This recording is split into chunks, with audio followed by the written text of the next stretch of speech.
Yes, mambo vipi, mambo ni aje mtazamaji wa NS Cup Movie. I hope mmekuwa mkisubiri sana kungoja movie nyingine ambayo tuliahidi kuitoa, na sasa ndio imetoka bana. Bonge la movie ili hapa sasa. Ili wa kwanza kuipata movie hii pindi ambapo inatoka, basi fanya kubonyeza alama subscribe na bonyeza alama ya kengele ili kuwa kwanza zaidi kuipata movie hii pindi ambapo inatoka. So hii movie bwana inaelezea washikaji wawili, yani mtu na boyfriend wake, bidada ambaye anaitwa Lachi pamoja na mshikaji wake anaitwa Hugo. So hao watu wamekuwa wakikimbia madeni katika nchi yao, so wakakutana na mshikaji ambaye anaitwa Sabi, ambaye yeye ni mtu ambaye anaweza kusafirisha watu. So wakamwelekeza na jamaa akaahidi kuwasafirisha kuwapeleka Europe ambapo ni Italy. So hiyo ndio ikawa siku ya kukutana ya watu hao watatu, na mshikaji akawasili na bidada wake ambaye anaitwa Lachi. So hapa wako Lachi, Hugo pamoja na Sabi. Sabi ndio huyu ambaye amevaa nguo nyeupe, na huyu pembeni ndiye mlinzi wake ama bodyguard wake. So jamaa akamwambia kama unataka kwenda basi inabidi mchague begi moja zito libaki, hamwezi kwenda na mabegi yote haya. So mshikaji akaanza kuangalia begi gani ambalo ni zito na akalichukua na kuamua kulitupa. Akamwambia ili atitoweza kwenda kutokana na uzito wake ni mkubwa mno. So akamwambia wengine ni gari ili safari ianze ya kwenda Europe. Hugo akaendelea kuwatania kuwa nadhani mtafurahia sana safari yenu ya Europe na huenda mkawa mnaenda honeymoon. So mshikaji akawapa masharti yake, akamwambia huko Europe ni baridi na mambo mengi yapo huko Europe, so mnabidi mwe makini sana kulingana na afya zenu. Na washikaji wakawa wanafuatilia wanafurahia safari hiyo ya kwenda Europe. Isitoshe katika nchi yao ya Nigeria, Lagos, madeni yamekuwa mengi sana, hivyo kutoka kwao kwenda Europe huenda ikawa ni bahati na kutoboa. So jamaa baada ya kusogea akawapeleka kwenye nyumba fulani ambayo yeye anaishi ili kusubiri basi ambalo linaenda Italy. Akaweka wawili hao, Lachi pamoja na Hugo, akawaambia kuwa namhitaji mmoja wapo, na sasa ni Hugo ndio ningefanya naye mazungumzo pembeni. Lachi akamwambia kuwa makini na ukaenda kuzungumza naye vizuri. So bidada akaamua kuendelea kusubiri, na watu wawili hao wakaenda kutoka na kwenda kuzungumza huko nje, na bwana Sabi akaendelea kuvuta zake sigara huko akiongozana na bwana Hugo kwenda kuzungumza mazungumzo hayo ambayo wanakwenda kuzungumza. So Hugo yeye haelewi kitu gani ambacho kinaenda kuzungumzika, na bwana Sabi akamwita pembeni kuzungumza vitu ambavyo wamepanga kwenda huko. Sabi akamwambia Hugo akamwambia Sabi, kitu gani ambacho kimetokea, mbona umeniita pembeni na isitoshe safari ni hatua wawili? Akamwambia sasa sikiliza, hapa kuna issue moja ambayo ipo hapa kati. Kwenye basi lile imebaki siti moja tu kwenda Europe, na katika siti hiyo panahitajika aende mtu mmoja.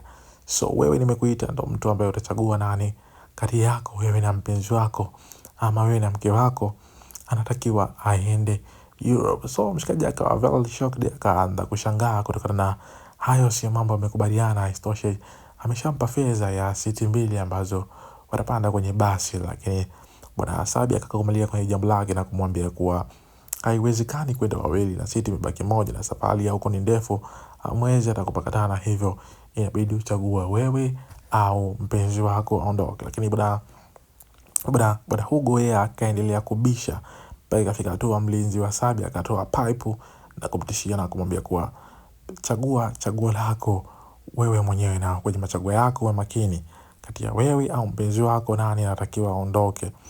So mshikaji baada ya kuna pipe akaanza kutetemeka, mikojo ikaanza kumtiririka, na akifikiria mambo magumu ambayo amepitia kutoka Lagos, akaamua ajichague. Sasa baada Sabi akarudi kwa bidada ambaye ni Lachi na kumwambia kuwa boyfriend wako kwa hivi sasa ameondoka na hayupo tena, na nilimpa option ya kuchagua. Akamwambia kwa bwana wako Hugo amechagua kuondoka yeye Europe na ameamua kukuacha. Bidada akawa very shocked kuona kwamba ndio kitu gani ambacho kumeendelea, na akitaka kukimbia akakutana na mlinzi wa Sabi na kumwambia kuwa huwezi kwenda mahali popote kule, na wewe hapa ndio sehemu yako ambayo utaishi maisha yako yote, na bwana wako amekuwa ni binafsi na ameamua kukuacha wewe, na kuanzia sasa utakuwa kahaba wangu katika eneo langu hili na huna mahali popote pa kwenda, hivyo chunga tabia zako na uwe makini sana na hapa, maana mimi sio mtu mzuri, naweza kufanya kitu chochote na hakuna mtu wa kukusaidia. Hata uende polisi ama uende wapi, hakuna mtu anaweza kufika mahali hapa. Hivyo chunga na kuwa makini kwenye mwenendo yake. Bidada akawavelisha kidi, akaanza kupiga kelele kwamba msaada huenda atapata msaada, lakini imekuwa ni tofauti. Na the next day mshikaji akaenda kumtembelea na kumwambia, vipi, umekubaliana na wazo langu la wewe kuwa kaba yangu katika eneo hili, ama bado unaendelea kuleta ngumu kwenye hii sehemu? Na kama utaki, basi mimi ninaweza hata kukumaliza. Sasa bidada akanyanyuka na kwenda kumpiga teke mlinzi wake na Sabi, na akampiga teke la sehemu nyeti, na tunafahamu wote teke la maeneo yale jinsi gani ambavyo linauma. Sasa jamaa baada ya hapo akamchukua bidada na kumpeleka kwa mtaalamu wake. Bidada akamwekea mazingaombwe kwamba ikitokea anataka kumuua, basi bidada ashindwe, na maana yeye ndio atakuwa kiongozi wake, hivyo asiweze kumuua. So akafanyika matambiko kwa mchawi wake na kuanza kumlogezea kwa bidada asiweze kufanya kitu chochote mbele ya Sabi na asiwe na nguvu yoyote kwa mshikaji. Na pale ikatolewa kafara ya kuku, bidada akiwa hajielewi, na mshikaji akanywa matambiko yale ili kuweza kupata nguvu ambazo zitamfanya yeye asiweze kuliwa na bidada. So mshikaji yeye ndio imekuwa mila yake, akiwapata wanawake anakuwa anafanya matambiko ili mradi wasiweze kumzuru, na huo ndio umekuwa utamaduni wake kwa kila msichana ambaye anamleta. Na isitoshe jamaa, hii ndio biashara yake ya kuuza wanawake na kuwanunua na kuweza kuleta kwenye dongo lake ili aweze kufanya biashara hiyo ya ukahaba. So hiyo ndio mila tamaduni yake. So matambiko yakaendelea pale na bidada yake hajielewi, hana nguvu yoyote kufanya kitu chochote. Matambiko yakaendelea kwa mganga wake Bwana Sabi, lakini Lachi akiwa amejilaza chini, hajui hili wala lile na hana la kufanya mbele ya hilo jambo. So matambiko yakawa yanaendelea hapo. Sasa mshikaji akawa akiwa chumbani kwake akiwa anaendelea kuvuta fags.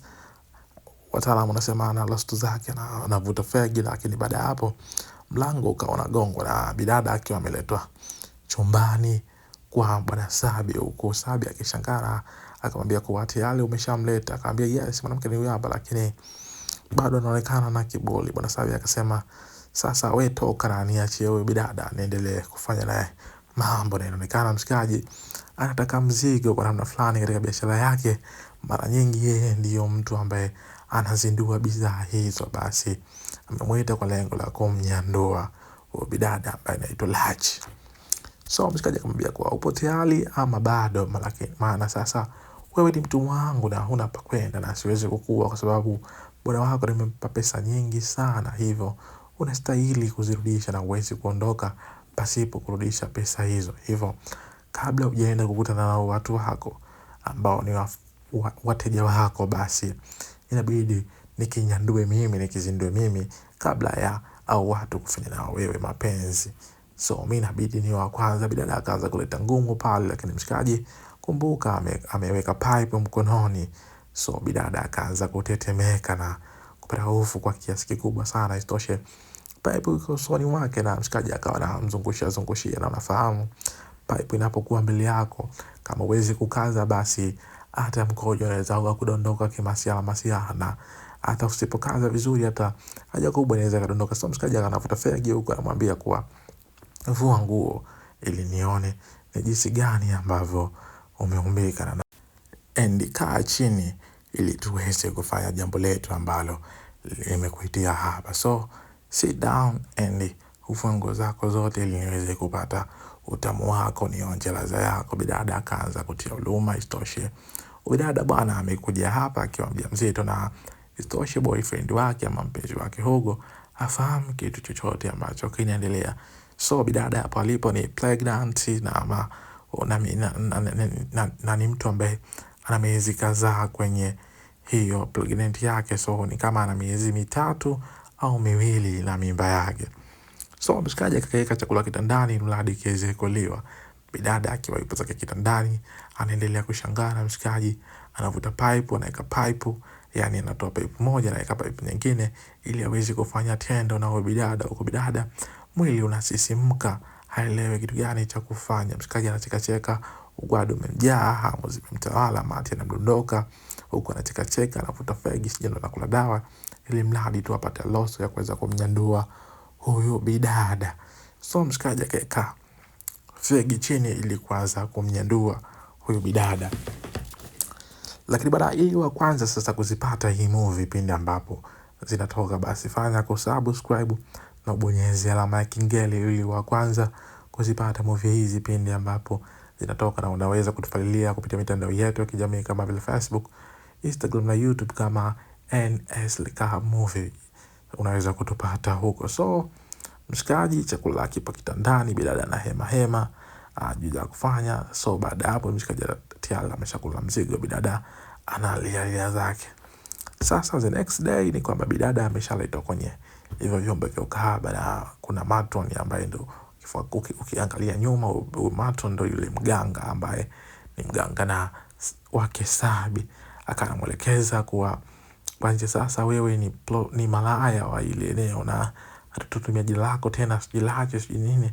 So hii biashara utaifanya kwa umakini hali ya juu, huko bi mkubwa akiwa anaendelea kutamba. Sasa siku ya kwanza bidada ameletewa mteja ili aweze kuliwa mzigo, na huko bwana Sabi akawa anachungulia ni jinsi gani bidada anaitoa huduma vizuri. So hapo ndo vipinduko ambako inaendelea, bidada analiwa tu. So bidada ni vitu ambavyo hajavizoea, akawa ametulia zake huko anajilia. Lakini bahati nzuri akapata shoga ambaye anaitwa Lily, ambaye ni watu yani ambao vyumba vyao vinaangaliana. Ni kama wewe uwe na chumba chako la afu jirani yako upande wa pili vyumba vyenu vinaangaliana. So bwana Bilili akawa anakuja sometime kupiga na story, kumchangamsha. Na ndio huyu rafiki ambaye amepata kwenye ile jengo akamwambia kuwa inabidi tu uzoee hivi vitu vipo kwa muda, mimi mwenyewe nimekuja tu hapa kutafuta kazi wakaniteka na ndo mpaka sasa nipo hapa. So inabidi uwe makini, ifanye tu kama kazi yako, maana hatuna cha kufanya na kwenye eneo hili huwezi kutoka. Na istoshe jamaa na ma connection na mapolisi wakubwa katika jiji hili la Lagos. So inabidi uzoee na inabidi kwanza sasa uanze hata kuhesabu wanaume ambao unafanya nao kwa siku, maana nimepata habari kuwa wewe ndio mtu ambaye umevunja rekodi yangu toka uje hapa. Haijawahi kutokea hata siku moja mtu akavunja rekodi yangu kwa kulala na wanaume 17. Hem, niambie basi umelala na wanaume wangapi? Acha akamwambia kwa hivyo sio vitu muhimu sana kwangu kwa sasa, na waza ni jinsi gani ambavyo naweza kuondoka kwenye hili eneo. Lile akamwambia usiwazi kabisa kuhusu kitu hicho, maana kitakachofuata kwako wewe ni kifo. So Lili akaamua kuondoka na kumwaga bwana Bibi Lachi kuwa mimi naondoka zangu, lakini hicho ambacho unakiwaza hebu kifute akilini mwako, maana kilikuja kusababisha kupotea kwa uhai wako. So Lili akamsihi sana Lachi kuwa awe makini na afanye kazi kama kazi nyingine, maana hapa ni sehemu ambako wamefika na hawana mahali popote pa kuondoka. So Lachi akawa ni mtu mwenye mawazo sana, nafikiria ni kitu gani cha kufanya. Mawazo, machozi yanamtiririka, hajui cha kufanya. Bwana wake amemkimbia, amemtelekeza na haamini kwamba mshikaji amechagua yeye kuondoka na kumwacha yeye hapa. So bidada akaanza kuzoea hiyo biashara. Mzigo ukawa unaendelea kuliwa kama kawaida. Jamaa watu wanakuja, watu wakawa wanapiga mumbu kama kawaida. Ikafika hatua bidada akaanza kuzoea yale mazingira. So wateja kwa wengi kama wanavyoona makahaba wanagombania wanaume huko wanavuta istoshe. Lachi naye ameshaanza kuzoea yale mazingira na yakawa ndo maisha yake halisi kwa sasa. Na chumba chake bwana Bilachi kinaitwa Arsenal. Kama wewe ni mtu ambaye unatembelea sana kwenye guest hizi ni utazifahamu. Kuna Arsenal, kuna Chelsea, kuna sometimes kuna Mikumi, kuna wapi Serengeti, kuna wapi na wapi na wapi. So makaba ingine ikafika time akaanza kuwa na wivu kwamba kwa nini Lachi ni mtu ambaye anapendwa sana na wateja wa hapa. Istoshe wakati wao ni wakongwe na wanajua vitu vingi. Istoshe Bilachi ni mtu ambaye ana mimba, lakini watu wanapenda huduma yake tofauti na wao ambao wapo siku zote. So bidada hao yakawa maisha yake, na muda huo mimba tayari imeshaanza kuwa kubwa, na mimba ni kama ya miezi 8 hivi, na anakaribia kujifungua muda wote. So Lily akaja siku hiyo na surprise, akiwa anamwambia my guy, rafiki yangu, bwana mimba imeshakuwa kubwa, muda wote naenda kujifungua. Lachi yeye akanacheka na kufurahi baada ya maisha tayari ameshazoea, so amna kitu kigeni sana kwake. Lachi akanafurahia, akamwambia ni kweli na mimba inakaribia, lakini sitamani mwanangu azaliwe katika mazingira haya. Lachi akamwambia kuwa usijali, hiyo mimba yako ndio kitu ambacho kitakufanya wewe uondoke hapa, maana wanaume wengi hawataki watu ambao wana mimba. So siku ikafika ya Lachi kujifungua, akawa anapiga kelele, anahitaji msaada hivi na hivi. So Matron ikabidi aende akamwambia Sabi kuwa ubidada anatakiwa kujifungua, na ametuambia kuwa ili ajifungue katika tamaduni zao inabidi apeleke mtoni, na Sabi mtoto ambaye yupo naye Lachi ana mhitaji, na ameahidiwa pesa ndefu sana na wazabuni wake kuwa akipeleka mtoto kuna karibia na ile milioni 7 ambazo atapewa. So mshikaji akachukua chuma ili kuweza kumpeleka Lachi huko mtoni kwenda kujifungua, huku Lachi akiwa anapiga kelele. Matron naye amechanganyikiwa, wakikumbuka milioni 7 basi wanazidi kupaga. So akafika hapo mtoni, wakamlaza chini bibi Lachi, huku wakijiandaa ili kuweza kumpokea huyo mgeni ambaye anakuja kutoka kwa Lachi. Lakini baada ya muda kidogo, huyu mteja ni mteja ambaye Lachi alikuwa naye hapo nyuma. So mshikaji akaja na pipe na kuwanyoshia, bwana Sabi, kuanzia sasa mwachie huyu bidada anyanyuke na mwache aende, bila hivyo nitaweza kukushusha ubongo wako. Na mara ghafla Sabi akashangaa na kumwona Lachi amenyanyuka na kumnyoshia pipe, na akawadisia kwa huyu jamaa amenipanga naye mchezo ili kuweza kukamata, lakini kumbuka bwana Lachi hana uwezo hata kidogo wa kummaliza Sabi, kutokana na amefanywa matambiko kuwa hawezi kumuua kivyo vyote vile, maana yeye ni mtumwa wake. So Sabi akatumia fursa hiyo hiyo kummaliza jamaa, na akamshuti na kumuua.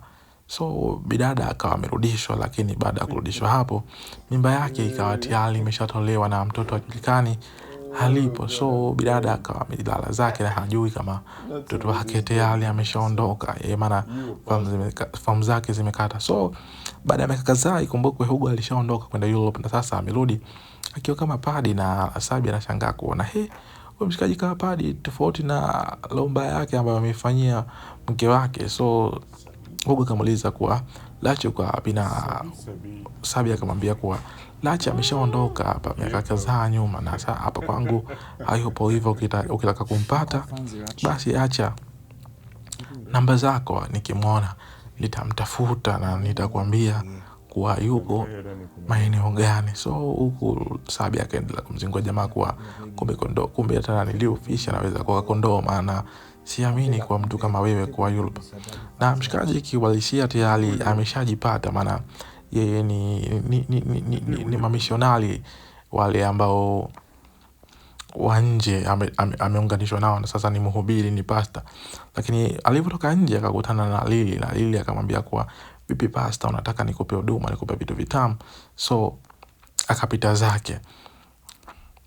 Sasa Lily akaja kwa Sabi na kumwambia kuwa mimi nataka uniachie, maana uliniahidi kuwa nisipomwambia Lachi kuwa mimba yake umeitoa,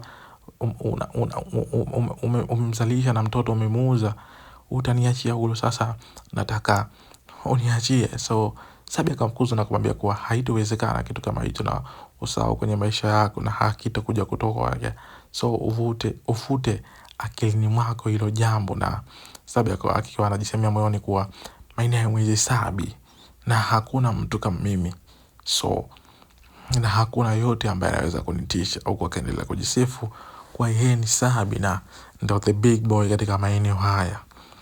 So Lachi alivyorudi akaenda moja kwa moja kwa Matron, na baada ya kufuatilia kuwa Lily hayupo huko ndani kwa muda mrefu sana, na akihisi kuwa Lily tayari ameshauawa, akaja kwa Maton. So Maton akahesabu pesa zake kwa anaendelea kunywa vinywaji, akimwambia kuwa Lily yuko wapi na mpaka sasa haonekani na anaishi ameshauawa.